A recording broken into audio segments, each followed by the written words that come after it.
নির্বাচন কমিশনার নিয়োগ আইন স্থগিত করে প্রধান রাজনৈতিক দলসমূহ ঐক্যমতের ভিত্তিতে অনতিবিলম্বে নির্বাচন কমিশন গঠন করতে হবে এবং আমরা একটা রোড ম্যাপ দিতে বলেছি।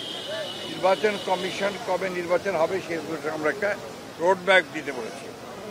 আমরা এনআইডি কার্ড যেটা আপনার স্বরাষ্ট্র মন্ত্রণালয়ে স্থানান্তর করার কথা আইন করা হয়েছিল সেটাকে অর্ডিন্যান্স জারির মধ্যে বাতিল করতে বলেছে। ফ্যাসিস্ট সরকারের আমলে যারা তাদের দোসর হয়ে কাজ করেছে, তাদেরকে সহায়তা করেছে, এদেরকে অবিলম্বে তাদেরকে সরিয়ে নিরপেক্ষ ব্যক্তিদেরকে এখানে আনার কথা আমরা বলেছি।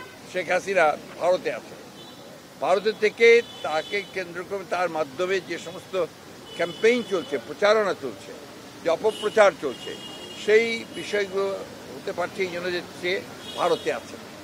এই বিষয়টাকে ভারতের সরকারের সঙ্গে আলোচনা করার জন্য এবং তাকে ওই অবস্থা থেকে সরিয়ে দেওয়ার জন্য আমরা সরকারকে অনুরোধ করেছি।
সবার অধিকার আছে, সম অধিকার আছে, সবাই যার যার ধর্ম শেষে পালন করবে, সেজন্য যা কিছু করতে হয় সেটা আমরা করব।